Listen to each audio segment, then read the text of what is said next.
minus 5, minus 4, minus 3, minus 2, X minus 1. Fire. Lights out, everybody.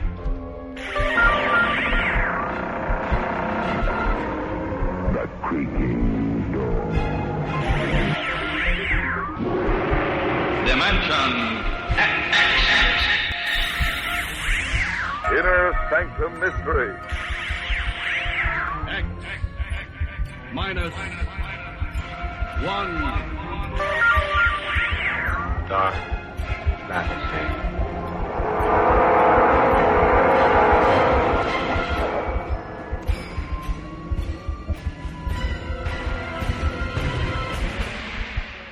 Hello everyone, welcome to Sci-Fi and Horror, brought to you by Dwayne Old Time Radio. Sci-Fi and Horror features some of the best programs from the golden age of radio, including X-1, Orbiter X, Dimension X, Slot X's, Lights Out, Ray Bradbury, Dark Fantasy, and many, many more. Also, my podcasts are free of ads, so you can enjoy the programs commercial-free. If you would like to donate a few dollars to help me cover the cost of creating these weekly posts, you can donate to my channel. On the bottom of each post, there is a donation link in your preferred podcast player. Anything you donate is extremely helpful and appreciated. In the month, Ray Bradbury. 1 episode for Mr. Bradbury. Dimension X is the series.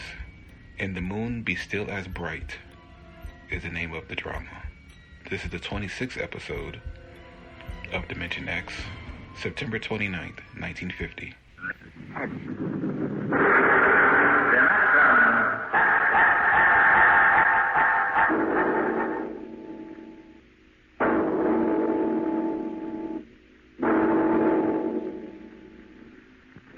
Tonight, transcribed from Ray Bradbury's collection, The Martian Chronicles, we present And the Moon Be Still As Bright.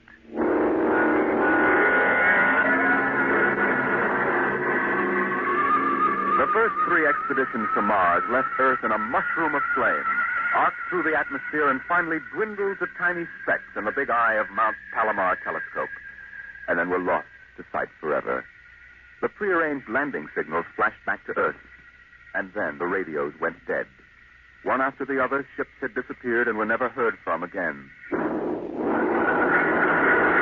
But still the rockets came. The 4th expedition emerged from the silent gulfs of space and angled down toward the floating red disk of Mars, down into an orbit, as the order came to land. Stand by for deceleration. Deceleration, aye, sir. Skids down. Skids down, sir. Engine room. Engine room, aye. Landing procedure. Fire 1, 3, and 5. Aye, sir.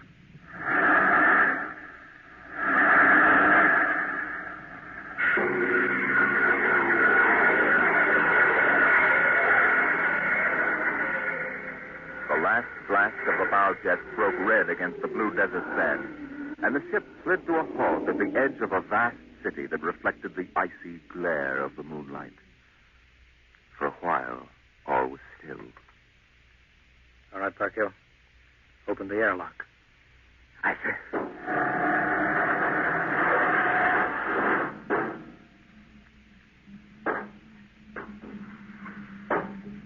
Fresh air. How about a fire, Captain Wilder? It's freezing. Later.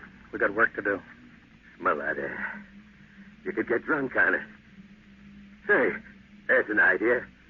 Why don't we break out a bottle and celebrate? Biggs, there'll be no drinking done till we're secured. But we're landed, Captain. 3 other expeditions landed and disappeared within 24 hours. We're not relaxing security till we find out what happened to them. Maybe Martians? Exactly, Parkhill. Spender, you're an archaeologist. How old would you say those buildings are? Somebody built these cities. Oh, I can't tell till I study them more closely. It's the kind of engineering we couldn't duplicate on Earth. Those thin reed-like towers and the stone filigree wouldn't stand up under Earth pressure. Beautiful, aren't they? I'm not interested in the architecture now. I want to make sure there's nothing there that might be dangerous. Mr. Hathaway. Yes, sir.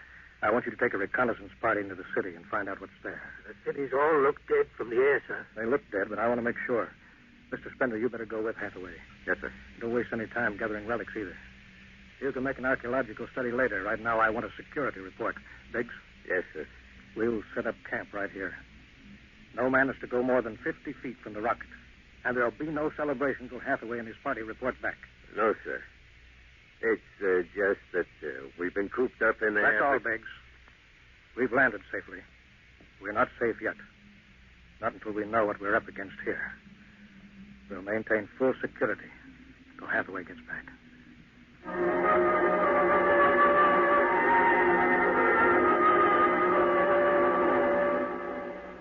In the sea bottoms, the wind stirred along faint vapors, and from the mountains great stone visages looked upon the silvery rocket and the small fire. The sky was black overhead as the two racing moons threw knife-edged double shadows on the desert. All right, come and get it, chow. You got to eat, Jackie. Sawdust, smothered in cold lamb fat. Good. I thought it was something I couldn't eat. Hey, you guys, pipe down. Captain, Mr. Hathaway's back. Captain Wallace. Over here, Mr. Hathaway. Well, most of the city is dead, sir. Spender says it's been dead a good many thousand years. But we found one part about a mile over. What about it? People were living in it last week, sir. People? Martians. I see. Where are they now? Dead. We found the bodies. Thousands of bodies. They haven't been dead more than 10 days. What did they die of? You won't believe it. What killed them? Believe it. What killed them? Chicken pox. Chicken pox? Yes, I made tests. It worked differently on Martians than on Earth people. Burned them black and dried them out to brittle flakes. But where could they get chicken pox? From Earth, sir. And the other rockets did get through. Yes, sir. I don't know what the Martians did to them, but I sure know what they did to the Martians. Gave them chicken pox and wiped them out. They just didn't have any resistance to an Earth disease. Right. Any of them left? There won't be any. When a thing like that starts spreading, sir, there's no stopping it anywhere. It's 1,000 to 1 that's killed them all. This planet is through. Incredible. Think of it, Captain. For a dirty, silly child's disease like chicken pox. It isn't right. Spender, take it easy. No, it's like saying the Greeks died of mumps or the proud Roman Empire collapsed because of athlete's foot. We didn't even give them a decent excuse for dying. We just gave them chicken pox. Spender, get hold of yourself. We didn't see those bodies, Captain. It must have been a shock, I suppose. You need a rest, a little relaxation. Martians are dead. There's nothing you can do about it now. Hey, you hear that? The Martians are all dead. Well, come on, let's break out a bottle and whoop it up. How about it, Captain? Well, all right, man. All right. Hathaway, see to the security guard. Yes, sir. Good Lord, do they have to do that now? It's been a tough trip. It's only natural they'd want to celebrate a little. Celebrate that the world died because a rotten little virus from Earth wiped out a whole civilization? Well, they're not thinking of Isn't that. it time later to throw old beer cans into the canal? A civilization died here. It's like butchering a pig in a churchyard. Spender, you think too much. We're lucky to get to Mars without catching a meteor in our bulkhead. Let us go at that. Save on Mars. The first statement, save on Mars. We've got to celebrate.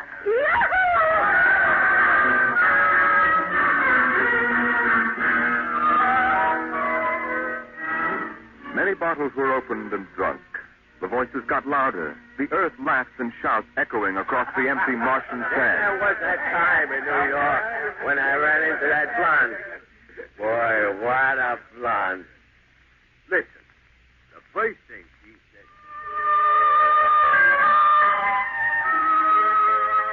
Spender listened to the wind over his ears, cool and whispering. He felt the land getting cooler. The stars grew closer, very clear. The air smelled clean and new. He looked at the cool ice of the white Martian buildings over there on the empty sea land. What a woman. Hey, what do we do with these empty bottles? Save them. There's a two-cent deposit. Throw them away. Wait. How about that building? Do the one for $1 I can eat one right through that window. You're right. Here goes. Bullseye. Double or nothing on the next yet? Put that bottle down, Biggs. Who's that? Mr. Spender? Stop smashing those windows. What's the difference? The planet's ours now. I guess I can do anything with it that I want. Drop that bottle, I'll knock your teeth out. Yeah? Just watch me. I warned you, Big. Thunder, what is it? I hit him. He's crazy, Captain. He just walked up and slugged me. Biggs wasn't doing All right, let go of him. You men go back to your party. Spender, come with me. I like that guy. Walked up to him and slugged me. Spender, suppose you explain. What was the idea? Oh, the noise, the drunken brawl. I guess I was ashamed of the spectacle the whole crew was making. Where's their respect for what's happened? Their sense of what's right? Men are tired. It's been a long trip. You've got a different way of seeing things. I'm seeing things all right. I'm seeing how we'll ruin Mars. We'll rip it up, rip the skin off the way we've already ruined Earth. We Earthmen have a talent for ruining big, beautiful things. Is that why you hit Biggs? Yes, I couldn't stand the idea of them watching us make fools of ourselves. Them? The Martians. The Martians. They're dead. All dead. But they know we're here. Doesn't an old thing always know when a new thing comes? We've come a long way to smash their windows and spit in their wine. Well, maybe you're right. I'm fining you $50 for that fight. Now suck in your shin. We'll go back there and play happy.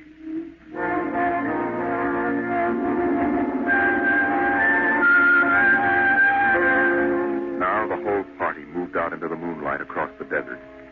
They made their way into the dreaming dead city. The light of the racing twin moons glinted on the barrel of a pistol, the long blade of a machete, the round, gurgling shape of a raised bottle. Their shadows under them were double shadows on the ice-blue sand. They were waiting for something to stir in the dead city, something to rise, some ancient ancestral shape to come galloping across the vacant sea bottom on an ancient armored steed of impossible lineage, of unbelievable derivation. Look at it, Captain. Down those avenues in the mist. You can almost see them. The mind's eye populated the dead city. Each window was given a person who leaned from it and waved slowly, as if under some timeless water, at some moving form in the fathoms of space below the moon-silvered towers. There were faint murmurs of sound, and odd animals scurrying across the gray-red sands. The wind blew in from the dead sea bottom and brushed through the silvery wire filigree of the towers. A strange music drifted down to the double-shadowed streets, a thin, haunted music that played as it had played through the uncounted years of time. Nobody moved. The moons held and froze them. The wind beat slowly around them. Hey, out there. You people in the city. Hicks. Why, I just wanted to make a little noise. Come on. They built this city thousands of years ago. And now where are they? How did they die? Who cares? They're dead. It's good enough for me. Lord Byron. What? Lord Byron, an old 19th century poet. He wrote a poem that fits this city. Might have been written by the last Martian.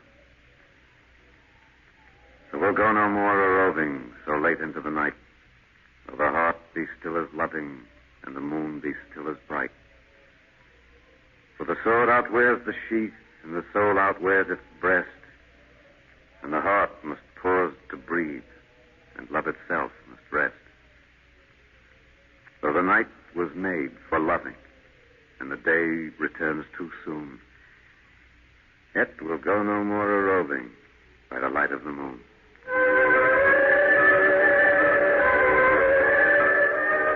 Without a word, the Earthmen stood in the center of the city.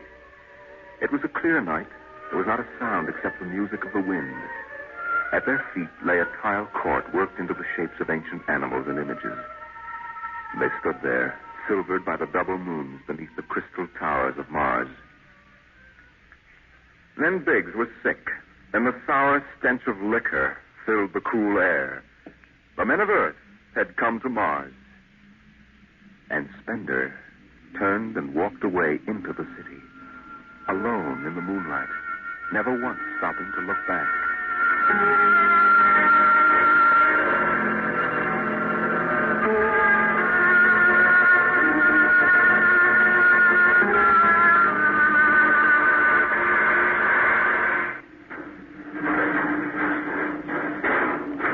That you, I take on bridge watch, sir. What time is it? 0400. Any orders, sir? No, I'll stay on watch. You turn in. Aren't you sleeping, sir? I'll wait for Spender. He didn't come in? No. He's crazy. Walking away into the shadows, he didn't even look back. Spender's a strange man. He's crazy, sir. How's the rest of the crew? Sleeping it off. Biggs had DTs, but he's calmed down now. You can go back below, Hathaway. I'll take your watch. Captain Wilder, do you think Spender will be coming in before morning? I don't know. You know, sir, I don't think he's ever coming back. That's the way I feel about him, sir. He'll never come back.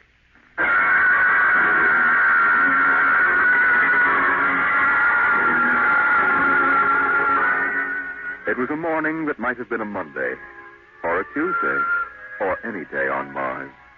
Biggs was on the canal rim, his feet hung down in the cool water, soaking, while he took the sun in his face. What are you doing back here, Biggs? Didn't you go out with the search party? Yeah, I come back. I got a blister. Sure. What do you mean? Look, Cherokee, see that? Anyway, I had enough searching. 4 days hunting for that screwball Spender. Didn't find him yet, huh? Nah, good riddance. Oh, my feet, I'm gonna soak 'em good. If I was wild, I wouldn't worry about that nut Spender. Let him go. He's a crackpot anyway. A little foggy upstairs, I guess. Why don't you take your feet out of that canal, Biggs? I gotta make coffee out of that water. Coffee? You call that stuff coffee? I had a motorcycle once that dripped grease that tasted better than that. Wait a minute. Biggs, look over there. Where? By that bush. There's someone there. Hey, it's him. Hey, Spender! Spender? Yeah, he's coming over. Why didn't he stay lost, the crazy jerk? Hi, Spender. Long time no see. Hello, Cherokee. I've been exploring some ruins. You and them ruins. You're like a dog in a boneyard.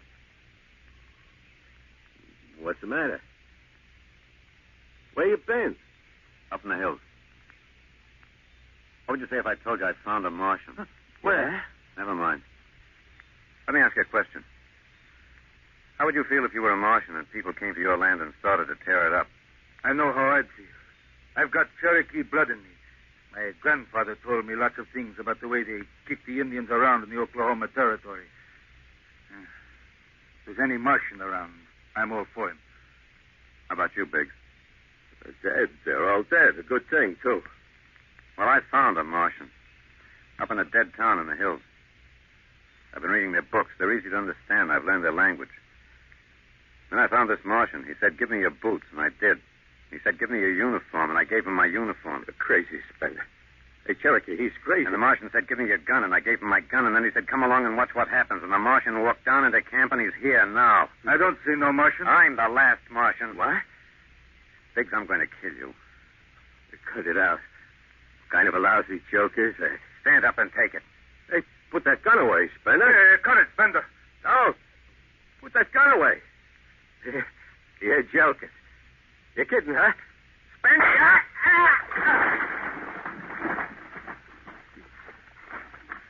He's dead. You killed him. You can come with me, Cherokee. You know how the Martians would feel. You can be in this with me. You killed him. You just killed him. He deserved it. You're crazy. Well, maybe I am. But you can come with me. Come with you? For what? Go on. Get out of here, you crazy murderer. All of them. I thought you'd understand. I thought you'd remember what happened to your own people. You get out of here, you crazy Don't murderer. for that guy.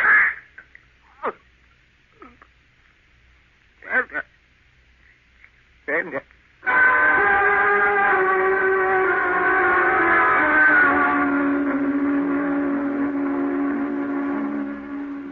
They're both dead, Captain Wilder. Who's missing? Only Spender. It must have been him, sir. Why didn't he come and talk to me? Why didn't he talk to me? I'd have shot his brains out. That's what I'd have done. He took him by surprise. There's no sign of a struggle. Hathaway, break out the arms locker. Issue pistols, rifles, and grenades. Yes, sir. You better get the Bible out of the navigation chest. We'll have to bury these two.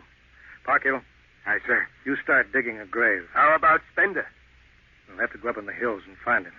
Let me at him with my bare hands. Crazy murdering louse. That's enough, Parkhill. The man is sick. He must be. Sick my eye. Now grab a shovel. Start digging.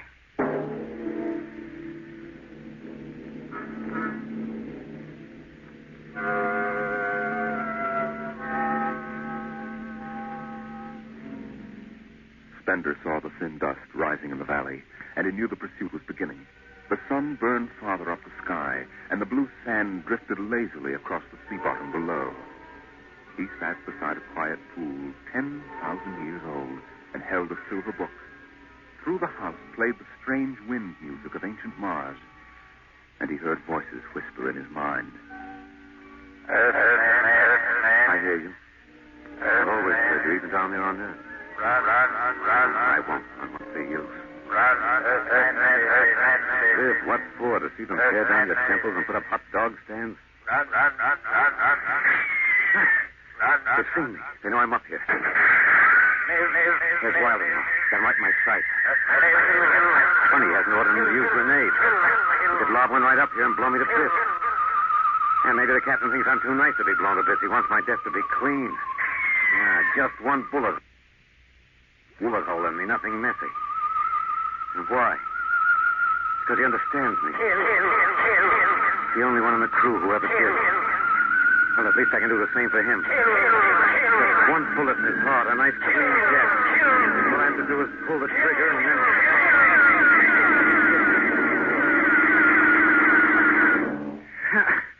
It's no use. I can't do it to him. Spender!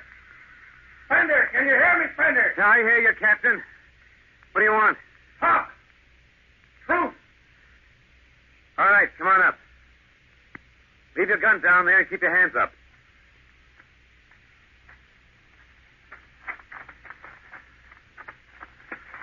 Spender, are you there? Over here. It's quite a climb. Mind if I sit down? Cigarette? Thanks. Light? Yeah, got my own.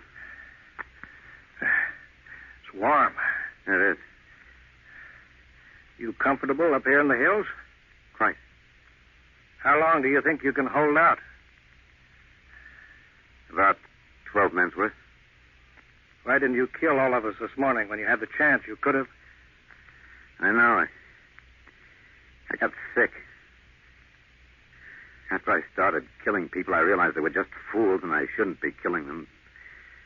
But it was too late, so I came up here where I could get angry again. Why did you do it? Because I've seen that what these Martians had was just as good as anything we'll ever hope to have. They stopped where we should have stopped 100 years ago. They knew how to combine science and art and religion. They knew how to live with dignity and peace. And for that reason, you started shooting people? Well, when I was a kid, my folks took me to visit Mexico City. I'll always remember the way my father acted, loud and big. My mother didn't like the people because they were dark and didn't wash enough. I didn't see my mother and my father coming to Mars and acting the same way.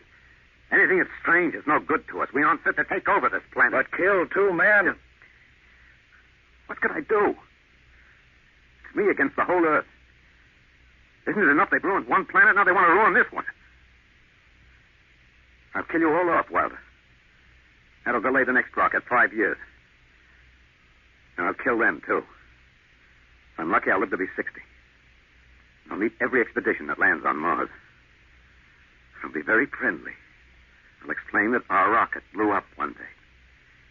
And I'll kill them off. I'll save Mars for half a century.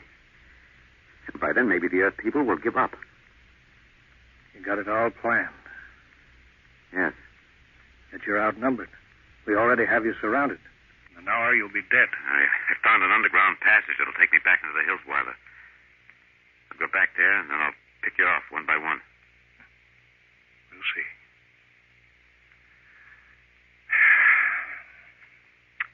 It's a nice town you got here, Spender. Beautiful. I'd like to live here.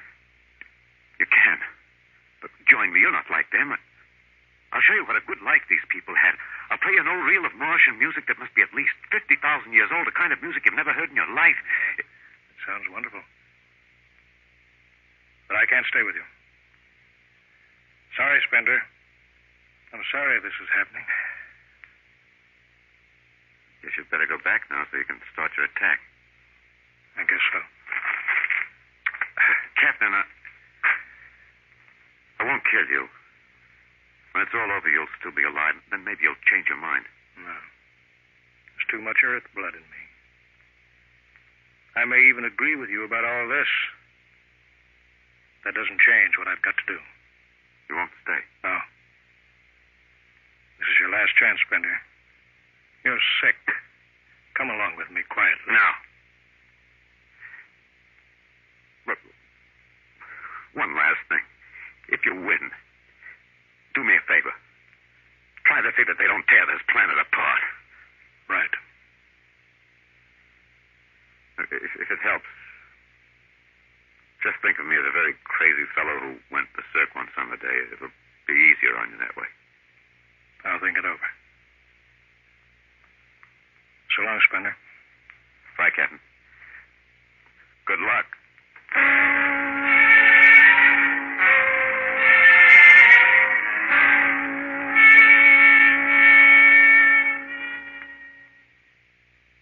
All right, we'll go after him now. Hathaway, you take the right. I'll lead on the left. You have to kill him. He won't come down. Make it a clean shot if you can. Get it over with. I'll blow his bloody brains out. No, Parkhill. Through the heart. Brains. You heard what I said. Through the heart. Now let's go get him. They spread out again, walking and then running on the hot hillside places, where there would be sudden cool grottos that smelled of moss, and sudden open blasting places that smelled of sun on stone. The men ran and ducked, and ran and squatted in the shadows. Blow his brains out. Just one slug, that's all he needs. Captain Wilder hugged the rock warmed by the sun. He gasped, for the air was thin and not meant for running. Spender lay at the top of the hill, and a gap in the rocks showed the white of his shirt against the shadows. Wilder looked at the towers of the little clean Martian village like sharply carved chess pieces lying in the afternoon. He saw the rocks and the interval between where Spender's chest was revealed. Go on, Spender, get out. Only got a few seconds to escape. Get out to the caves and come back later. Go now, Spender. I've got to end it. I've got to think I'm right and pull the trigger. Go now. Get out. I'll get him. Slug in the head. I'll blow his bloody... No, Parkhill. Put down that gun. I've got to do this myself. Spender. Why didn't you get out? Why?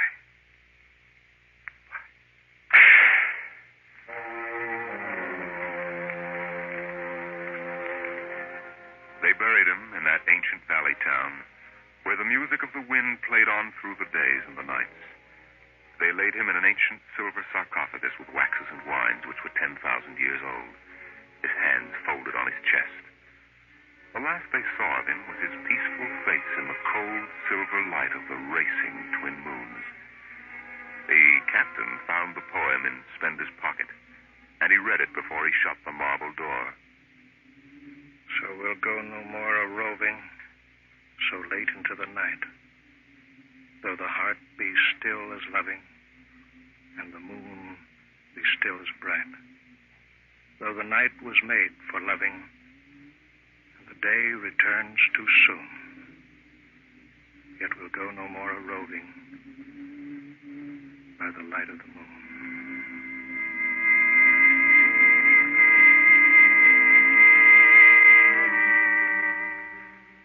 The next afternoon, Parkhill did some target practice in one of the dead cities, shooting out the crystal windows and blowing the tops off the fragile towers. Captain Wilder caught Parkhill and nearly knocked his teeth out.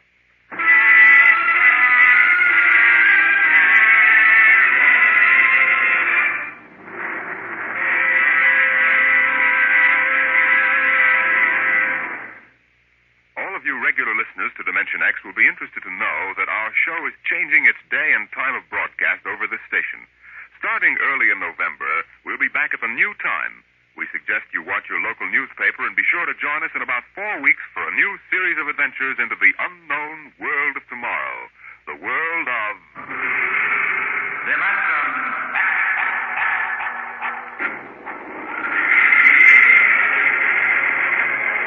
Tonight, Dimension X is transcribed, and the moon be still as bright. Adapted for radio by Ernest Kenoy from the original story by Ray Bradbury. Featured in the cast were Alexander Scorby as Fender, Wendell Holmes as Captain Wilder, and your host and narrator for the story, Norman Rose. Music by Albert Berman, engineer Bill Chambers. Dimension X is directed by Edward King. This is Robert Warren speaking.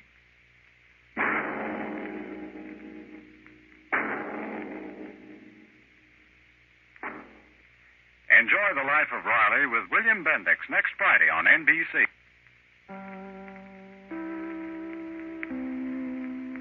KFI, Los Angeles, Earl C. Anthony, Incorporated.